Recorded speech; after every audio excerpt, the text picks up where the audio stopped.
The last few days before the holiday break are some of the most dreaded dates on the calendar of a college student.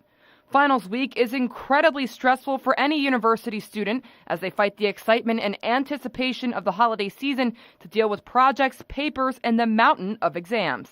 For the Lehigh men's basketball team, finals week is even more trying as they have to strike a balance between a rigorous academic program and a challenging basketball schedule. Well, academically, it's at the point where, you kind of want to finish strong. You don't want there to be a situation, where there's a possibility that you might not be able to play the second semester due to academics.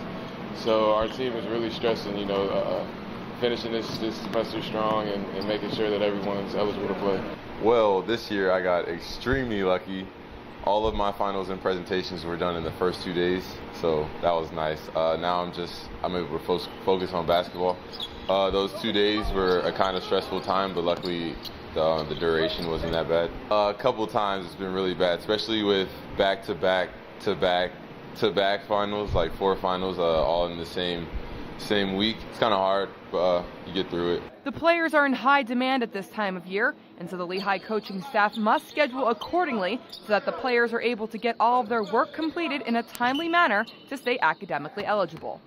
Coach has to be reasonable in that a lot of the time, effort, and energy is putting into their studies, their exams, so on and so forth.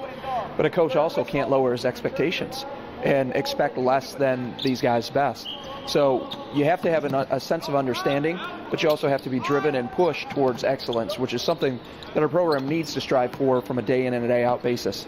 During the finals period, the Mountain Hawks did not compete in any games and only stick to practices in Stabler Arena. This allows the players to fully concentrate on their studies instead of thinking about the next opponent. For our athletic team, we're not allowed to play contests during the exam period. They want the attention for our student athletes on their academic endeavors. So that is a institutional policy, one which we follow. And obviously, I think trying to fit in a game would be very challenging, especially because we have exam blocks from pretty much every day, including Saturday and Sundays, from, basically a morning, afternoon, and evening slot. So we could schedule something, find out that a guy has an exam, and it might influence his ability to play in a game if that policy wasn't in place. It gives us a lot of time to go do the things we're supposed to be doing, like going to the library, study groups, kind of things like that, study sessions or review sessions with teachers. And it's also good to be able to mix the basketball in because that kind of acts as a stress reliever when you're dealing with all of this academic stuff. Well, it certainly is quite the challenge to balance basketball and academics. But once the work is completed and it's all said and done, the Mountain Hawks say it's definitely rewarding to succeed both on the court and in the classroom. Oh, it's definitely a rewarding experience, especially when you get a chance to see the results based upon your hard work, which, being a senior is kind of something that I look forward to because that's something that's going to hopefully propel my future in a positive way.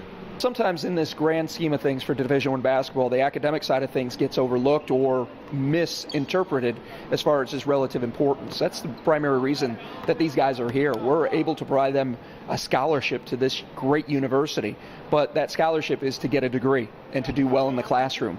They work hard and they perform on the court, but they've got to make sure, even at a younger age, when they're thinking about basketball, that they also have their focus on their future, they're getting a quality degree, and they're preparing for what will be a longer journey in their professional career outside of basketball than it will be within. Thresholds that for players who are either new to the program or haven't established this particular GPA have to be in study hall. Their time is accounted for. They're kind of scheduled, so that way, they can make sure, and we can add a little bit of support in helping them make sure they manage their time effectively. In Bethlehem, Breland Moore, 2 Sports. Coach, I can kind of feel the pride that you have there. I mean, we, televising the basketball games, we can see growth from that perspective, but you get to see their growth within the classroom. That has to be very rewarding for a guy who achieved what you did in terms of your studies, receiving a doctorate and moving along in the educational process the way you did. When kids come into our program and we talk to their families, and even the messaging that we have for them as prospects is that we're invested in their overall growth. We want them to grow as basketball players, and sometimes that's where their focus is. we want them to grow as students and continue to get their degree, but then we want them to grow overall. I mean, that's really important for us. And, part of it is learning how to learn, learning how to study, learning how to manage your time, learning how to have discipline, learning how to set goals. All those things go into basketball, but they also go into academics. And when we see kids grow and develop and mature, it's a very, very rewarding experience. And, Devin Carter was part of that piece. We kind of talked about it a little bit with him. Now he's been nominated for national recognition because of some of his academics. And here's a guy who came in with a little less than spectacular interest in academics to begin with, and now a guy who wants to go into a PhD program after he's done with his undergraduate degree.